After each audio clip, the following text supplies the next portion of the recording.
But I got on Facebook and was doing a search and found LGBT Outdoors. Like, oh, wonder where they're at. It's like, oh, they're in Dallas and other places. And I looked at like they have chapters all over the place. Well, they don't have that many chapters as we do now, but we've grown exponentially since I joined.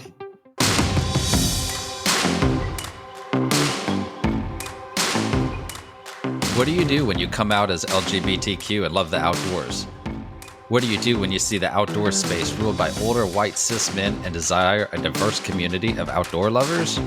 Accept it, change it, create it. I am Justin Yoder, and this is LGBT Outdoors. Hey everyone, welcome to this episode of the LGBT Outdoors podcast. I am your host, Justin Yoder, here with Patrick Thompson. Hey everybody. Hi. What's going on? A lot. Yes. As we said last week, though. Yeah. There's a lot going on. So I'm going to go and kind of break some news. My husband here is this like avid animal lover. And whatever you're picturing right now that is not even close to being accurate. Like we've been together 14 years and, you know, once upon a time it came home and he walks in with this little kitten that he found in the alleyway because it was cute and it needed a home. And so we kind of, you know, got it healthy and we gave it a home, found it a home. Fast forward several years later, our neighbors had some stray cats. We caught them, or kittens, baby kittens, you know, did the same thing, nursed them, got them healthy, found them a home. Last week, he gives me a call. He's like, so there's these 3 puppies that are wandering around in the grass, digging around, looking for food, like by a very busy street. And so I go over there and help him wrangle them up. And so we brought 3 puppies home. And it's been wild. Because like 1 puppy is fun and cute. 2 puppies is even more fun and cute. 3 puppies is like freaking puppy heaven. Like they're adorable. If you're watching on YouTube, we're going to throw some pictures up so you can see. And like collectively, we all go, aww. As of recording this, we have found 1 home for one of the girls. And we have a meeting after this recording to hopefully find homes for the other 2. But it's been a lot of fun. Our dogs have been really awesome. It took a while for all of the animals to kind of like sniff each other out and figure out what's going on. But they all learned to play together, and it was really, really cute and fun experience. And I see a lot of that hopefully in my future, maybe one day starting a rescue of our own. And this has become the Patrick's Rescue podcast. Well, I mean, it's a big deal. Like we put out a call and like a lot of our friends and family pitched in to help with like food and toys and blankets. And we even got their first round of shots. And so I know this is like way off topic, but if you're an animal lover, I just want to share that because that was such a cool experience. Now back to LGBT Outdoors. It was. I'm ready for them to have their forever homes. Yeah. That's for sure. But they've been cute and fun, and at least they are off the street and have food and shelter and a warm place. So that's what's important. If you've ever fostered a little fur kid, oh, bless your heart. Like it is so challenging because, you know, you're helping them, you're nursing them to health. And if you have a soul at all, like you bond with them, but you bond with them with the intention of kind of letting them leave the nest and go on to like a happy forever home. So like I've known that, but it doesn't quite make it easy to deal with. But we're filming video, so I'll keep myself from crying. Sure.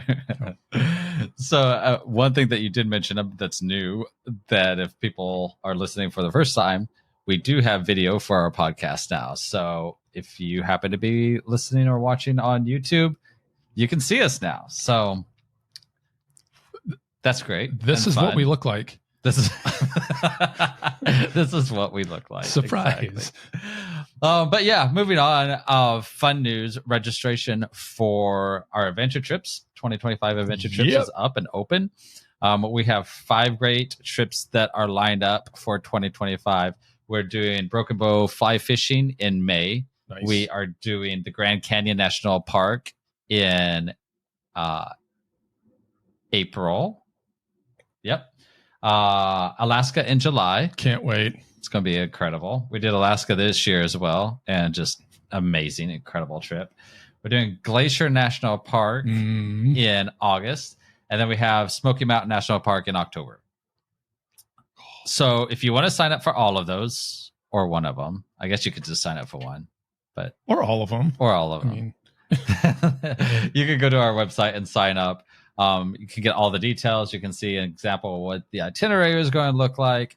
But these are just amazing ways that our community can get together, feel safe, inclusive, and explore the outdoors, especially some of these national parks and rugged environments, with guides that know what they're doing and will keep you safe. So we'd love to have a bunch of you join us on those. It's easy too. Like, we only require a deposit to sign up, and then you can make payments on the trip until your trip comes around, depending on when you sign up and everything. So there's like 2 or 3 different payments. So you don't even have to have all the money exactly when you sign up. So, and I feel like the barrier of entry is pretty low. Like, if you're nervous or you don't have experience, say, rafting or even camping, LGBT Outdoors adventure trips takes care of a lot of the work. Correct me if I'm wrong, but like the meals are taken care of. Like, you don't have to bring your food and cook your food. Like that's all part of what we do. Yeah. So it makes it a heck of a lot easier. You can hop in a car with your sleeping bag and your tent and a few other essentials, and you're good to go. Yeah. We did Big Bend National Park this year as well. And one of my favorite parts of that was it's one of the darkest places in the U.S. So the best stargazing area, and it's just incredible. And we finished dinner and we made this peach cobbler in a cast iron skillet over a campfire. And then we turned off all the lights and just watched the stars while we ate this cobbler made over campfire around with amazing people. And I just love those kind of experiences. So that sounds awesome. Also, I'm drooling just a little bit. Clean that up. All right. Well, we're on to our guest for today. Yes, we're excited. How long have we known our guest? At least 4 years, 4.5, maybe even 5. I know she came to our very first LGBT Outdoor Fest. Yeah. So that's a while back. Yeah. So our guest today is also one of our LGBT Outdoors ambassadors for Waco, Texas. Yep. Her name is Robyn Tackitt. She, her. And she also has taught at LGBT Outdoor Fest. And she's just been part of the LGBT Outdoors family for quite a while now. And we were like, it is time to get you on here and chat with you and learn more about you. We are also dropped this. We have a new program that is now up that I'm really excited about, called super cool. The 100 Mile Club, that her and another ambassador, Brad Bartman, are running. And we're going to talk more about that at the end. So stay tuned to that, but it's something that you might want to join in. Oh, you just set up a little teaser. I'm proud of you. Thanks. I'm starting to pick up after you. Hi, Robyn. How's it going? Hi. So everyone can just fast forward to the end of it when we talked about the 100 Mile Club then, if everyone wants to. Oh, no. Everybody wants to learn about you as well. So one of the cool things, Robyn's been on our podcast a handful of times with she plays trivia very well. That's right. And has also submitted a few of our campfire conversations in season 1, talking about her adventures at Mineral Wells State Park. So feel free to go back and check out those older episodes to hear more of her stories. But she's here now, and she is. We're excited. Actually, you were just up in our neck of the woods today. Is that right?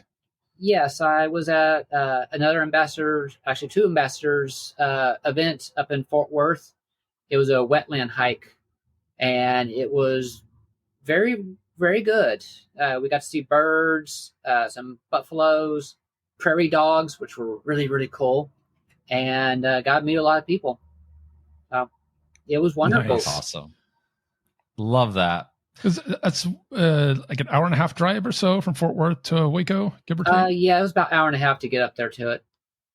Yeah, so definitely not too far. No. Glad you got to come up here. Yeah. I wasn't even the one that drove the furthest. We had one of the guys drove down from Oklahoma, so he beat me by a good amount of distance. He actually crossed the state line. So was that Mike? Yes. That was surely Mike. Yeah. So Mike's been a part of the LGBT Outdoors family for a while too, and recently became an ambassador. So if you listen in Oklahoma, get a hold of Mike Allen, join the Facebook group up there for the state of Oklahoma, and start checking out his events. So he's fantastic also. Yeah, love him. Yeah. All right. Well, first of all, let's jump into knowing more about you, Robyn. Start at the ground level. Who are you, and how do you identify as well? So I'm Robyn. I identify as a left-handed asexual trans woman in a lesbian relationship. There you go. I'm left-handed. I love lefties. So I'm married to my wife, Claire, which y'all know. She's been at several of the outdoor fests. We've been married for almost 27 years. Wow. She's at work right now. She's a zookeeper at the zoo here. She's probably being bit by a penguin or two right now as we speak. Penguins bite? Oh yeah, they do. Her first week there, when they got the penguins, she came home with like bite marks all over her body. Oh my goodness! Yeah, I had no idea. Some of them can be very temperamental on how you feed them. Some of them can be real dainty with their beaks when you hand out a piece of smelt to them. Some of them will just open up wide and just go for everything, including your fingers. Chomp. Yes. So, but it doesn't matter what she comes home looking like, what's in her hair or anything like that. She comes home with a smile every single time. So, that's sweet. She loves her job. But back to me, because this is all about me. Obviously. Yes. I enjoy a lot of outdoor things, hiking. Used to do some mountain biking. Do a lot of trail running, kayaking. Occasionally some rock climbing, but mainly my main focus is hiking and trail running. So I like to stay busy outside. Actually in the process of, for next year, I'm going to be writing a book on it's going to be the trail guide to the guidebook to the trails of Cameron Park here in Waco. For those that don't know, Cameron Park is a very prominent, kind of famous along certain groups. We have the second largest inner city park in the United States, and we have second only to Central Park in New York City, if I remember right. Wow! But it's over 400 acres. We have, last time I checked, like 36 miles of trails. They do mountain bike competitions out there, trail running competitions. Just a whole host of things out there. There's always something going on out there. So it's a wonderful park. I love it. It's free admission. That's why I like doing so many events out there. Just because I don't have to worry about having to charge anyone admittance fee or parking fees or anything like that. Sure. Yeah. Is that where you've also done some of your night hikes at? Yes. We've done night hikes out there. We did a spooky one back in October. And then we've done couple other night hikes that we've had a pretty good turnout for. And it can get spooky out there. All the trees and stuff like that. They do night rides out there on bikes. They do night runs out there also. It's from sun up to almost midnight that park has people in it. That's cool. I always find it interesting how a lot of people, will say whenever they're in an urban environment, there's nothing to do outdoorsy, and like there is when you look at it. Yeah, we might not, especially here in Texas, where all of us might not be necessarily mountains right here in our area. But there's great things to do outside. Great kayaking, rivers to hit, trails to hit, cool parks like that. 400-acre park, like it's amazing. Everybody should be able to be getting outside if they want to. Oh, yeah. And it's also home to Cameron Park Zoo, which is where my wife works. It's one of the nation-renowned parks for being as small as it is. A lot of people go there. I don't know what their population visitor count is, but it gets up there pretty high. More so since the penguin exhibit opened up last August. So that's very cool. Big supporters of the zoo. How did you find out about LGBT Outdoors and start getting involved? That's a long time ago. I think I got on. That's a long time ago. It was not long after I came out, right around COVID or before COVID, I think. But I got on Facebook and was doing a search and found LGBT Outdoors. Like, oh, wonder where they're at. And it's like, oh, they're in Dallas and other places. And I looked at like they have chapters all over the place. Well, they didn't have that many chapters as we do now, but we've grown exponentially since I joined. But we didn't have anybody in Waco. And I was like, oh, they're looking for ambassadors. Like, I don't know what I'm doing, but I can do that. And I put an application in, talked to two very well-known friends of mine now on a Zoom chat, and here I am years later. And actually I have an event coming up on New Year's Day here in Waco.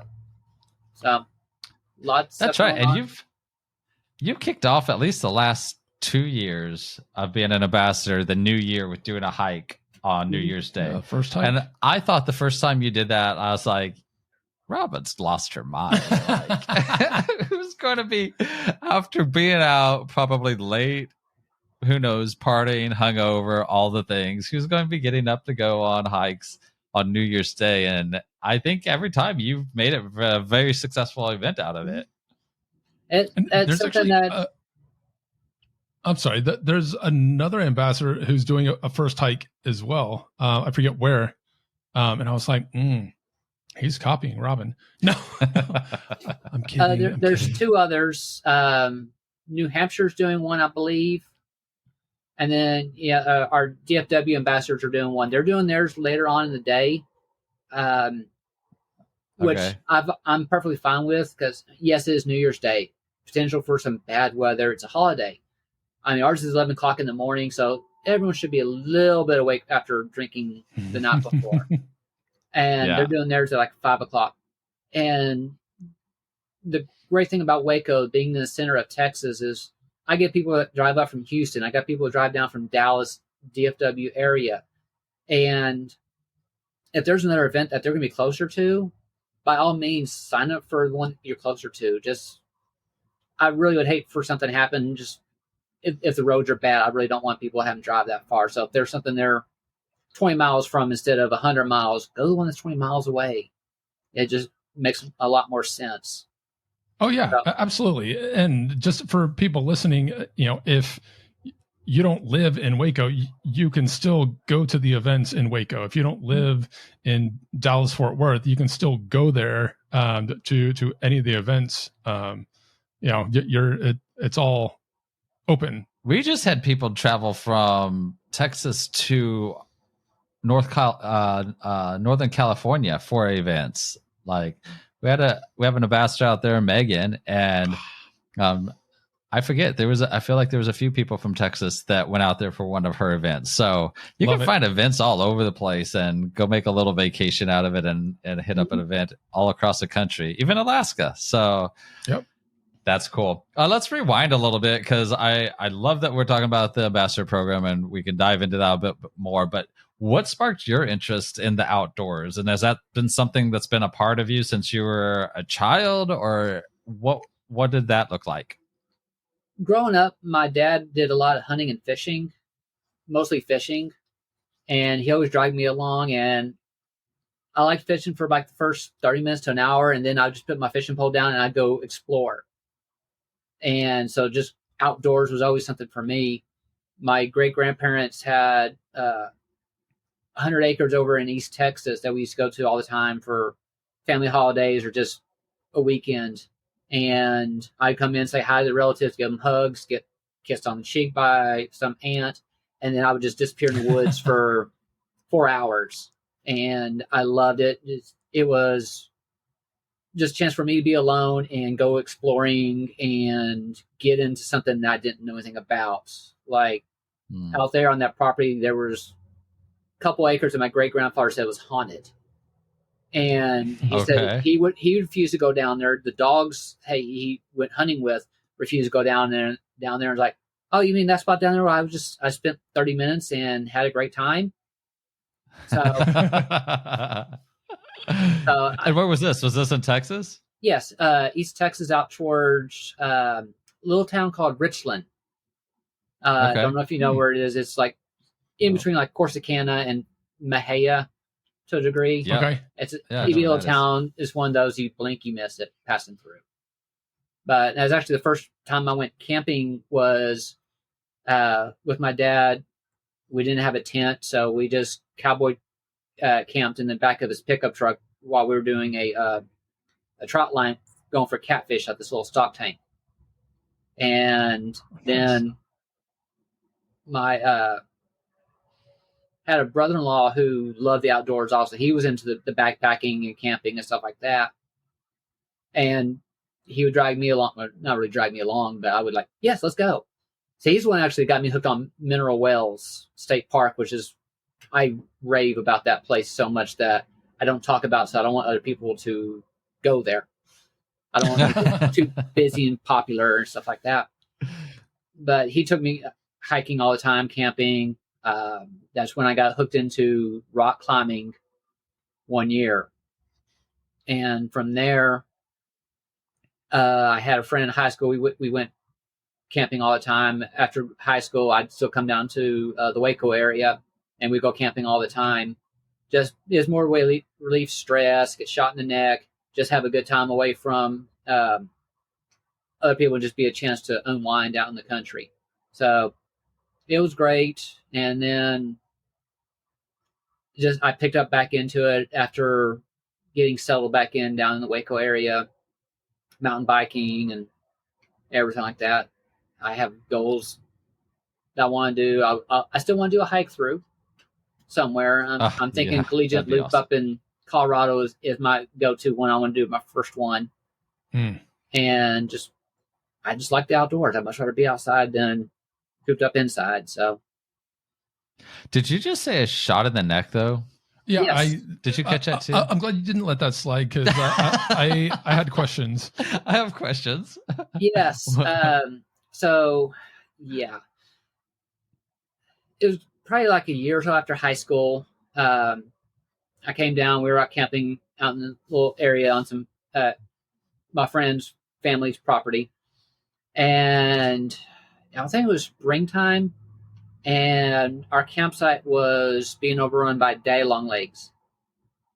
Oh, okay. And my friend had it picture a Dirty Harry pistol, but this one shot CO2 pellets. Okay. And he was just shooting CO2 just to shoot the spiders off. We weren't doing pellets or anything like that. Just CO2. So came time to turn in and got in our tent, and I had a flashlight. I kept shining him in the face, and it was kind of irritating him after a little bit. So he just reached over the CO2 pellet gun and went boom. And it's like, ow. Like I felt something hit my neck, but I thought it was just CO2. Well, later on, I felt like something itching me in the back, and I reached down there thinking it was a rock. No, it was a pellet. Oh, And it's like put my hand to my neck and came away just covered in blood. So, Oh, jeez. yeah, my family threatened to disown him, but it's fine. I mean, it was more of a glancing wound, but I had a lot of explaining to do why I showed up back at work and at my house with a big, huge bandage over my neck. So, Okay, so that did not go where I thought it was going. I thought this was some kind of Texas like saying something like, yeah, some kind of weird saying. Literally shot in the But she literally got shot in the neck. All right. Yeah. Well, I'm glad you're still alive and with us. Yeah, I hope there's some lessons learned. Yeah. Don't. And no alcohol was involved. So that was the okay. I don't know if that's better or makes it worse. Well, I mean, statute of limitations is passed, so it's fine now. We can't do anything about it anyway. Yeah. Fair enough. Well, I was going to ask you about some of your favorite memories. Well, that's probably not a favorite memory. That's just a memory that makes a good story. That's an intriguing story. Right. I'd love to know about one of your favorite memories from an outdoor experience. Like we all have those kind of mountaintop experiences. Like, I'd love to hear about one of yours. Oh, there's so many. So those that don't know, I'm a paramedic and I work on an ambulance. And when you're in the ambulance for 12 hours with your partner, you'll become real good friends and everything like that. They become like work husbands or work wives. And I had one partner, his name was Mason, and he liked mountain biking. And I was trying to get into mountain biking also because it's something I wanted to do and everything like that. And I talked him into going up to Mineral Wells, do some trails up there, mountain biking. And we drove all the way from Waco to Mineral Wells. It's over a 2-hour drive just to get up there. And it just rained quite a bit up there. I was surprised the trails were actually open. They were muddy. And for those that have never been to Mineral Wells, it is sand and you just sink into it. So you're pedaling along on your bike just in through thick mud like quicksand and everything. And I'm huffing and puffing because I had not been cycling that long. Now, my partner was way ahead of me. And you're wondering where the best part of this is, why it's a favorite memory. Every 100 yards, he looked back at me. I got this evil stare of, what did you get us into? And so I had a fun time just like watching him like go, because he's like huffing and puffing and we're going on these trails just having a good time. I'm having a blast just because I see his glare at me every now and then. And we hit a little section where there's some pavement, and it was like someone gave him caffeine. Like he was like boom, boom, boom, boom, boom, boom, up and down the pavement area. And we rode like 4 miles that day. We got back to my truck, and I was like, I'm sitting there kissing inside my truck. Going, I am so sorry I left you here. I will never quit on you again. I will never leave you behind. And Mason goes, I'm going to ride up to the ranger station. I'm going, that's like 3 miles down the road on pavement, up hills, across a dam. I was like, okay, I'm going to stay here for a while, catch my breath, get my heart rate down below 300, and just relax. So I probably gave him like a 10-minute head start. And I loaded my bike up in my truck, got secure and like that, and I left the parking lot, and I'm going. I get just past, or actually almost up to the dam, about halfway there, and he's huffing and puffing up a hill. He topped that hill, and he's like, he's off again.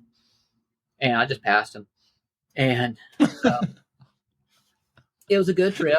He likes to remind me about, as he puts it, lying to him about the trail conditions.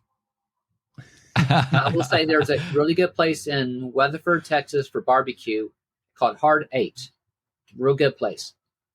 So I think we have a couple of those in DFW, maybe. Do you? I don't know, but I'm always down for some good barbecue. I know that. Weatherford. But okay. All right. I might have to check it out. Yeah. My other memorable times outdoors have been turned into campfire conversations about the naked guy. So I can't forget that one. Yes. Find that episode and go back and listen. Yes. It's it was a lot of fun. That's a story. That's for sure. Well, you kept talking about like huffing and puffing, and it made me think about a scenario where I felt I had sort of accidentally been misled. This is on our road trip with Kenneth in, I think it was Rocky Mountain National Park. I think Grantee Tom, if it's a story that you're going to tell. Yeah. And so being from Texas, like not used to elevation at all. And, we're going, and the scenery is gorgeous, like second to none, like vastly different alien planet than what we get in Texas. But we're up there, like we got those little portable oxygen masks, and we're like, like Darth Vader style, and we're just going, and like I'm relatively like fit and athletic, but holy cow, so I kept giving Kenneth like dagger stares, like, what did you do to us? And we survived, obviously. I also don't think that any of us knew really what we were getting into on that one, because we were just kind of doing this fly by the seat of our pants type of a trip, jumping from national park to national park. So, but on the flip side of that, if that's the same hike that I'm thinking about, that's the one that we saw the moose at as well. It was. Yeah. Yeah. So we had this cow, moose, and baby pass.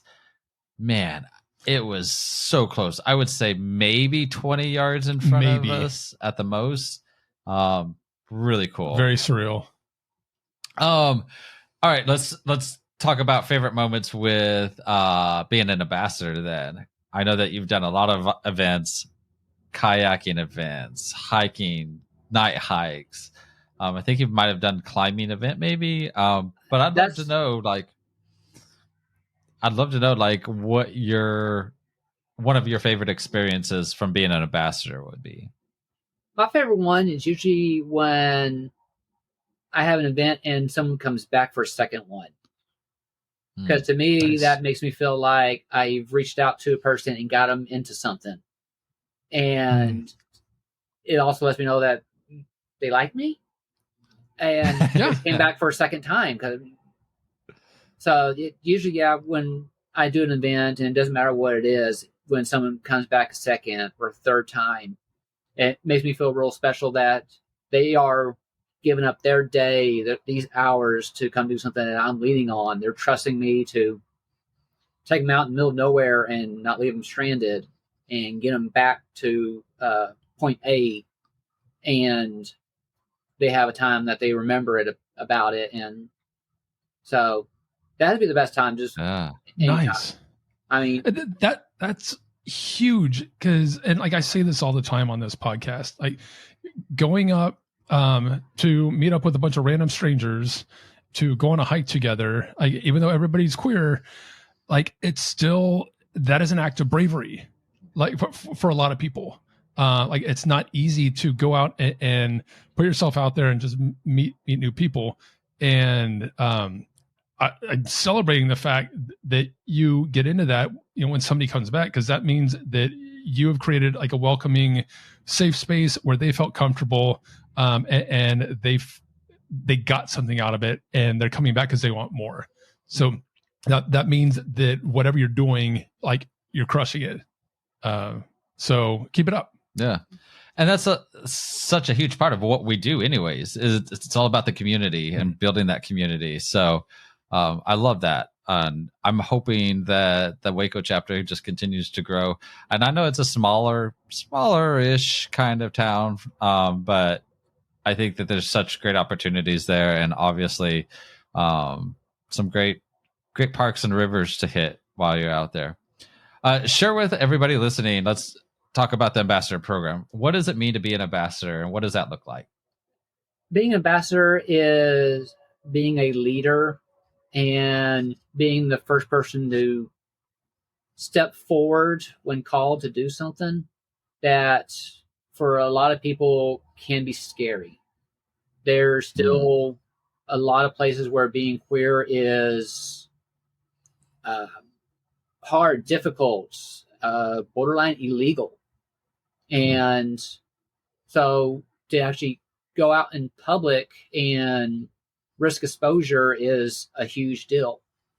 So as ambassador, we're the ones that go first and not really put our necks on the line, but just say, here I am, come join me. And I just got goosebumps. Okay. No, like for real, like that's a bold statement. And that is a bold action, especially like kind of in our current world.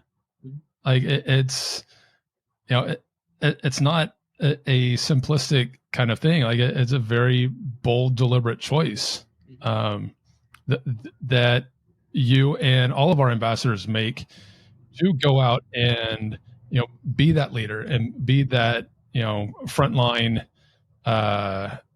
human for others, like, you know, literally lighting the way. It's the representation that we talk about so much. Yeah. Especially like right now with everything that's going on with trans rights. And that's something that I'm really passionate about too, is just really letting everybody know that when it comes to the LGBTQ community, LGBT Outdoors is here for everyone. And that's why we put the plus in our logo, LGBT Outdoors plus, or LGBT plus Outdoors in our logo, because we want everybody to know that it doesn't matter how you identify, you've got a safe spot here with us. And we hear stories all the time. We know we just had Bailey Buckles on not too long ago, like 2 episodes ago, I believe. Mm-hmm. And she talked about the challenges that she faced as a trans person. And I just want everybody to feel welcome and feel that community that we're building here. And I think, Robyn, what you're talking about is exactly what we need, in that representation and being brave to be able to be authentically who yourself out on the trails or out in a kayak or out fishing, and not hiding back, letting people know we aren't going to be pushed into the shadows. We are who we are. We're going to stand up for our rights and for the rights of others, and and push forward with making an inclusive outdoor space for people. Yeah. And if you want to know how scary it is for some people, look at the people who sign up. There's still people who do not want their photograph taken just because they don't want anyone to know that they're queer. And I would love to have the day where we don't have to worry about that anymore. But right now, there's still people that are scared to come out, and they are safe in our area. We're not going to out them or anything like that. We can be very low key on our hikes or our events. And we have the LGBT Outdoors flag that we take pictures with. But if I have a lot of people that are saying they don't want their pictures taken, I'm not going to put that flag out just because I don't want to out them. Because we are in public place out in the woods, and you never know Texas. Who is out. Yes, particularly in Texas, yes. So you never know who is watching. So we can be as stealth as we need to for them, as long as they show up. And we can be as open as they want to be. But I mean, we want to get people to show up. We want them to enjoy being outdoors. We want to share what I go through when I go hiking in the woods with others. I want them to see what I see, what I feel when I'm out there, and just enjoying and connecting with nature. So it's important to me to be able to, as an ambassador, provide a safe spot for those people so they can enjoy it.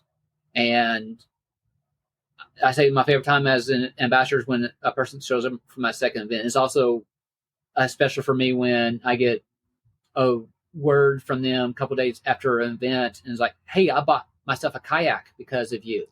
Yeah. Like, that's some serious money. And because there's a kayak, there's a paddle, there's life preserver, there's a whole bunch of stuff that you get into just for kayaking. So And that happened after the last Texas Outdoor Fest. I had a couple people contact me later on. It's like, yeah, I'll buy a kayak. And it's like, cool. I'm glad that you have a place to go and something to do outdoors. And it's bigger than where we were at there at Outdoor Fest. And so inside joke there. Yes. So for those that were not there, Outdoor Fest, the lake level was very, very low, so we could not use the lake. So we had this little pond, and it's so small. I'm staying in the middle on my kayak, and everyone are doing laps around me in circles. And so it was a good beginner course, just so for those that are afraid of water, they may not want to get that far from shore. So it worked out perfect. I got people addicted to kayaking, and that's the whole point of LGBT Outdoor Fest, is to allow people to try new activities without having to make any real big investments in gear or whatever, just to see if it piques your interest. But the fact that somebody took your workshop and then they're like, oh, hell yes, this is for me, I'm going to go buy a kayak. Like, that's proof positive that, your work and like collectively our work as an organization is doing something. And like, I think that's amazing. That's really exciting. Yeah. And of course, I've got to say it now because you both mentioned it, that LGBT Outdoor Fest 2025 is going to be in the Catskill Mountains in New York, September 11th through the 14th. Correct. So registration is open for that as well, too. Early bird right now. So it's the best time to get signed up for that as well. But yeah, Robyn's been an instructor at Outdoor Fest. How many Outdoor Fests have you been to? You went to Colorado the first time we had it in Colorado as well, I think, right? And I think I've been to like 3 Texas ones or 4. I can't remember. There's been a total of 5 altogether. Okay. Right. I think I missed the very first one. Yeah, okay. I'm pretty sure I missed the very first one, but I've been regular after that. And I could have sworn y'all came up for like the Saturday afternoon on the first one. No, I think the first one I missed just got anxiety got the best of me. Gotcha. And I was still new with everybody and everything like that. So, but yeah, after that, I've been a regular at them, except for this last Colorado one. And yeah, my wife Claire has been out there also. She's one that benefits, I think, a lot from Outdoor Fest, because to see her come out of her shell at Outdoor Fest and be so outgoing. I still remember her first one during your icebreaker when we were doing the piñata with the unicorn. Yeah. And she volunteered to go first, and she launched the unicorn head halfway across the yard and almost made it into the cornhole thing. So 3 points. Yeah, I remember that. Good times. So, yeah, she loves, and she was very heartbroken we didn't get to go to the one in Colorado this year. So yeah, I am too. I wish that you guys could have been there for sure, because it was, each year we do it, it just goes to another level. But this was the first year too that we bumped it up from 3 days to 4 days, which is going to be 4 days going forward now. And also the first time that we actually had a high ropes course to participate in too, which is just took everything to another level. Yeah, she would not have done that. She's scared of heights, but I would have been up there in like 2 seconds flat. Yeah. Very cool. If somebody is interested in being an ambassador, but maybe doesn't know where to begin, or kind of nervous and wishing that there was a chapter in their area, what advice would you give them? I'd say reach out to any of the other ambassadors, and any of us would be more than happy to be mentors towards the newer generation of ambassadors. We can let them know what's worked for us, what has not worked for us. And if possible, we will come out to your first event and help you with anything you need. I'd be planning to just doing whatever is needed. And great thing about being ambassadors, you're not alone. There's now over 50 ambassadors now. Mhm. So Yeah. we are all over the place. And we now have a Facebook page for the ambassadors. So you can get on there and say, hey, I'm nervous about my first event. What can I do about it? Or what are some suggestions or whatever? Every single ambassador that has done events, we've gone through trial and error. When I did my first event, I was like, I don't know what I'm doing. I just hope everyone has a good time. And I found things that work and a lot of things that don't work. And I'm more than happy to pass it on to anybody who asks. But ambassador is a chance to, like I said, be a leader and walk across that line saying, here I am. Let's go. And love it. Let's just go out there and have a good time. Even if it rains, even if it's too cold, if it's whatever, we're going to have a good time. And we'll think of something. I mean, don't be afraid to think outside the box. I did an event earlier this year when it was so hot that the event was at here in Waco. We have this large building that has a whole bunch of little restaurant food truck things inside of it. And it's in the AC. It's in air conditioning. Texas summer. Yes, let's go sit in the AC. Cool. And Yeah. there's about like 20 different restaurants inside this place. So there's an option for everybody. And the event was just so we can just socialize and talk about anything outdoors in a nice environment over food. It was like talking over food. Yeah. And Yeah. so it's coming up with stuff that you think will get people to come out. And sometimes you'd be surprised where the event that you think is not going to be very popular is the most popular. And it's just interesting. Yeah, it's strange. There's no rhyme or reason to it usually. So, and that's something. Going to the event this morning up there in the wetlands was they had over 30 people sign up. We probably had about 20 people, I think, show up. I don't know the exact count because I was having fun just not being an ambassador for once. So it was a neat perspective being on the attendee side for once. So it was great. And it was a good way for the ambassadors to get together. There's 4 of us there, and it was good to just talk shop for a little bit. And hopefully in the future we can actually do ambassador meetups like that, where it's just the ambassadors doing a little workshop. Yeah. That'd be cool. Of some sort. So I'd love to see that happen. Yeah. I'd love to see an ambassador trip. Yeah. At some point too. But we'll chat about that. What's that? Courtesy of Justin. Yeah. Yeah. Dear sponsors. Dear sponsors. Yeah.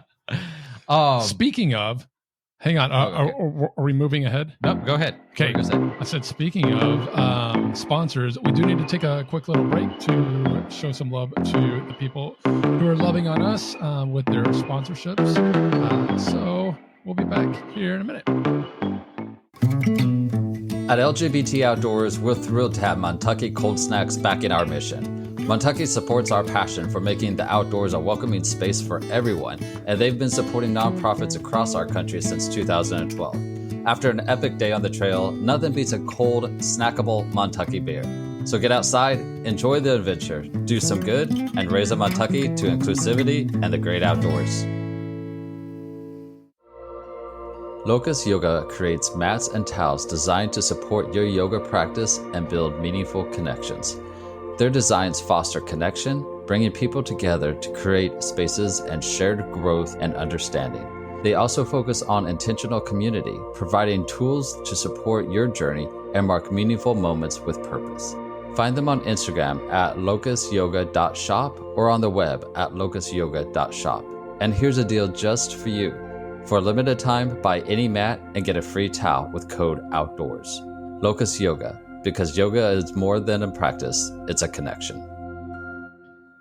And we're back with the LGBT Outdoors podcast. Thanks for sticking around.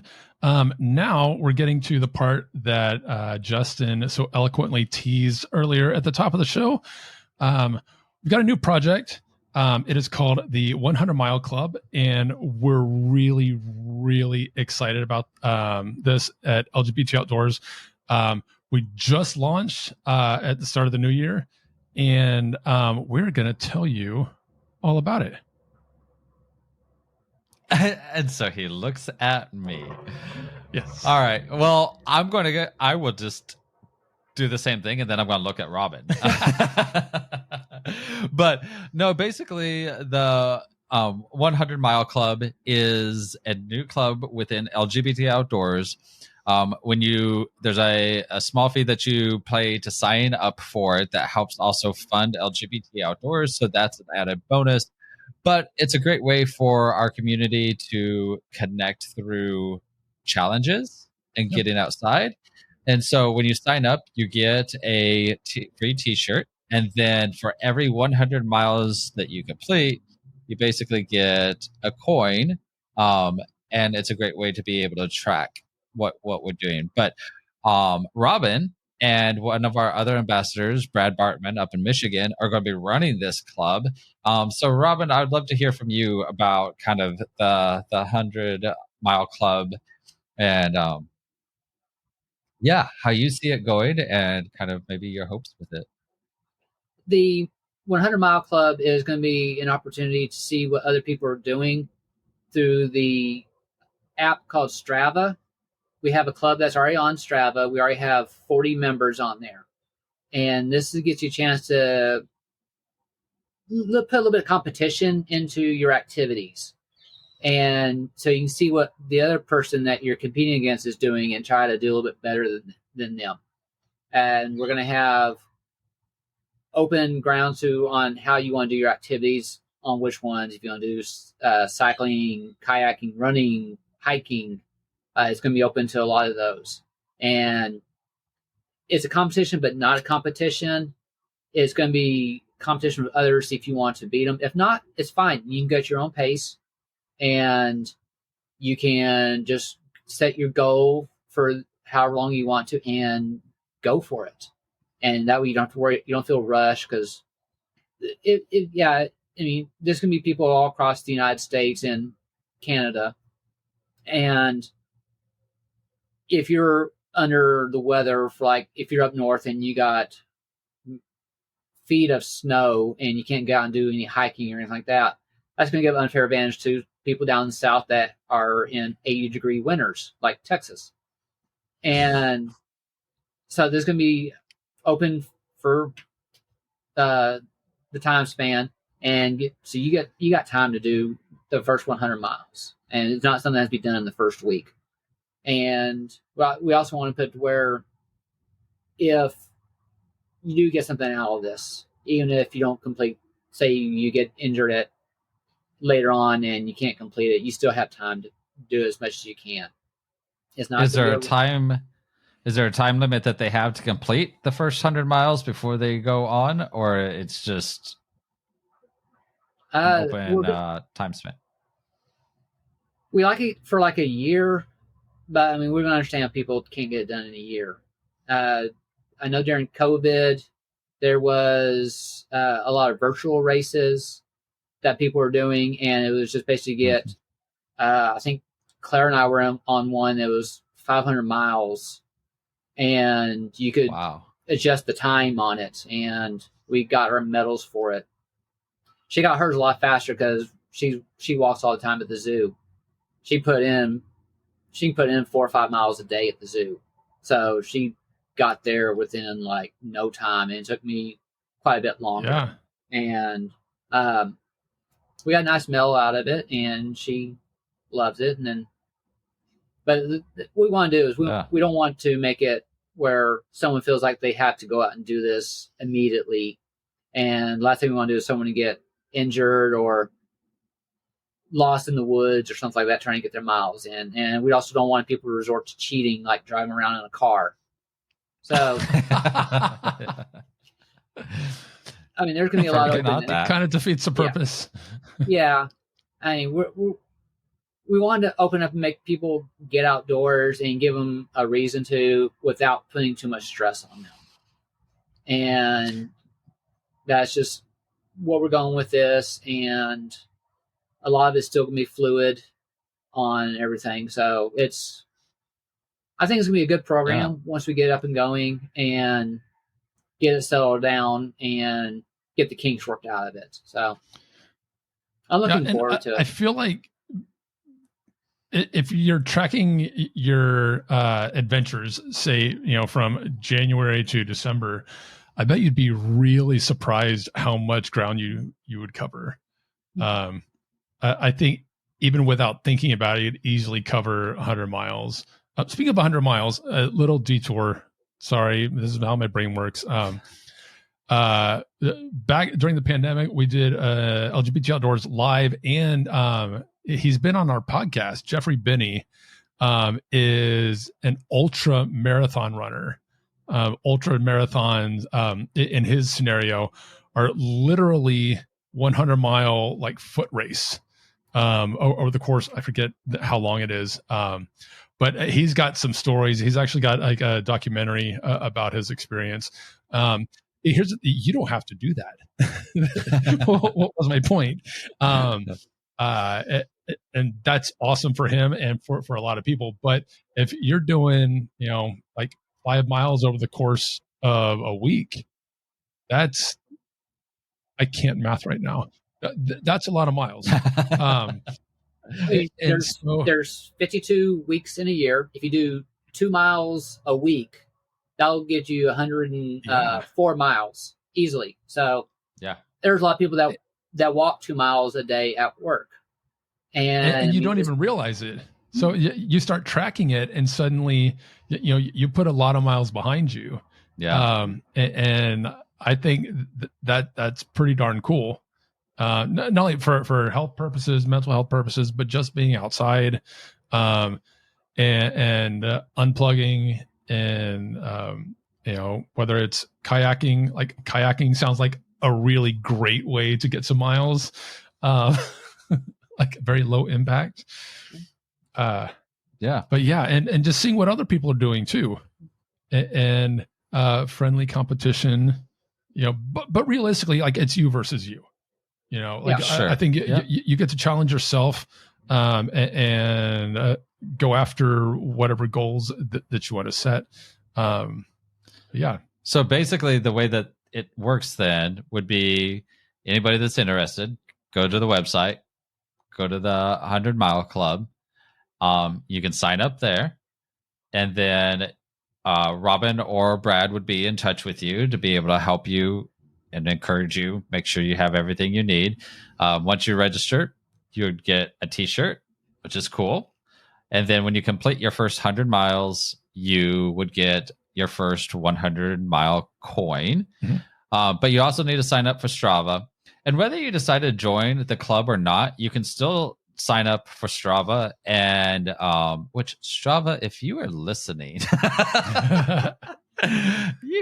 we need a chat. But you can join the LGBT Outdoors group on Strava either way and be able to connect with people on there.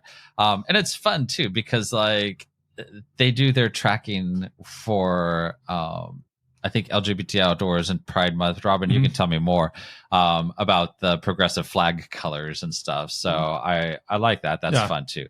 So either way, you could join Strava, be a part of it, but we will use Strava to track for the 100-mile club. And then once you complete it, however long it takes, if it takes you 3 weeks and you're done with 100 miles, cool. You can go on to 200, 300, 400. If it takes you a year or longer, that's fine as well. And then you can move on to your next one. But yeah, we're excited about it. I think this is going to be a fun way to have a little bit of friendly competition. And we're also going to be listing people on the different 100 miles that they complete on the website too, on the club page. So it's going to be a lot of fun. Yeah. Sign up. And for those that don't know about Strava, it is a free app. There's a paid subscription also, but we're going to be working everything off the free version.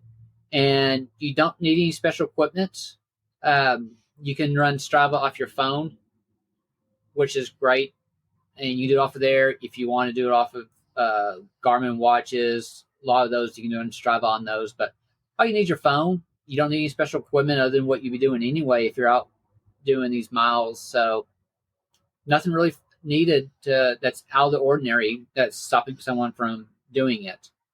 And yeah, I think it'd be cool, and it's going to be great for Strava to help us track everything and everything. So it's going to come down to what a person wants to do, and they can do it, make it easy. They can, like I said, they can go do a 100-mile run one weekend. Yay, you! I can run that far. Just however you want to do it. Just get your miles in. I mean, if you're already out there doing it, might as well get something out of it, and other than high pulse rate. And we're still early January. It's not too late to add on a New Year's resolution. 100 miles over the course of a year or two. I mean, that sounds like a pretty sweet goal, a challenging goal for sure. But yeah, something to think about. Definitely. Yeah. I love that. I think my stats for this year, I'm already at over 300 miles. So it's easy to get to Fantastic. 100 miles. So I'm Very cool. I know my friend Kimber is probably up like 500 miles, but she's up in Denver now. So she left me. And so we miss Kimber. Yeah, so do I.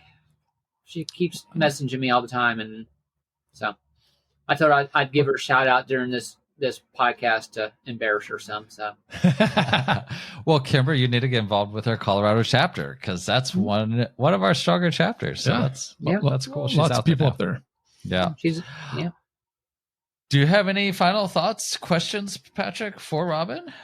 I don't. The disadvantage of this particular episode is that I've had the luxury of knowing Robyn for a few years, and so it's not like we're meeting for the first time and I'm like grilling her for information and like so I may be doing our listeners a disservice, but it's always a delight to chat with you. We are super grateful for all the kick-ass things that you're doing down in Waco, and for helping expand the community and introducing more people to the outdoors.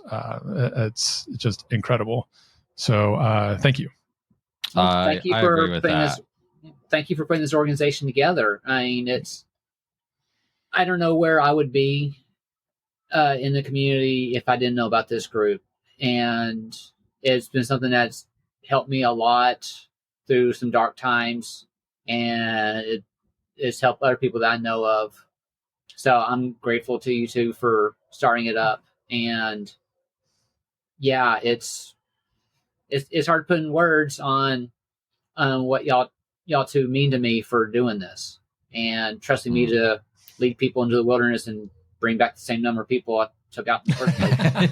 And so thank you. And I'm a Sagittarius, and but yeah, I'm glad to be on here. And you'd be surprised how many podcasts I'll be listening to y'all ask questions like, okay, now if I was on the podcast, how would I answer that question? So, and now you got to find out. Yes, I mean I listen to these podcasts all the time because my work commute is an hour and 15 minutes one way, so I get a lot of these podcasts listened to on the way into work or way home, depending on when it drops.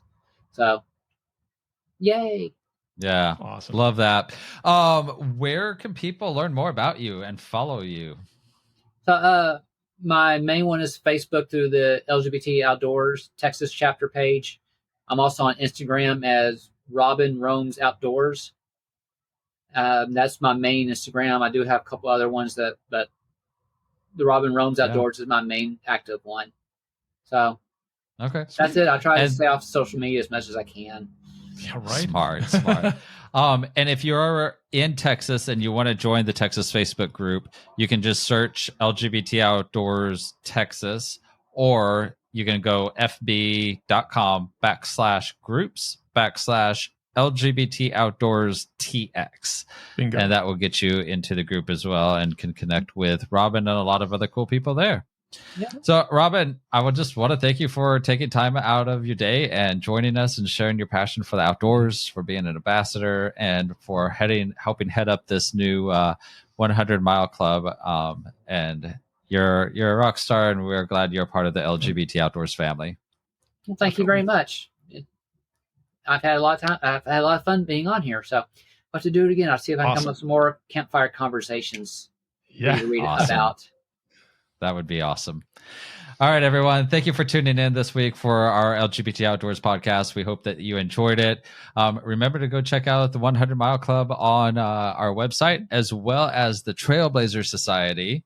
We've got so much cool stuff going on. Yep. And as always, too, you can join up for our newsletter on our website. All that can be found out at lgbtoutdoors.com.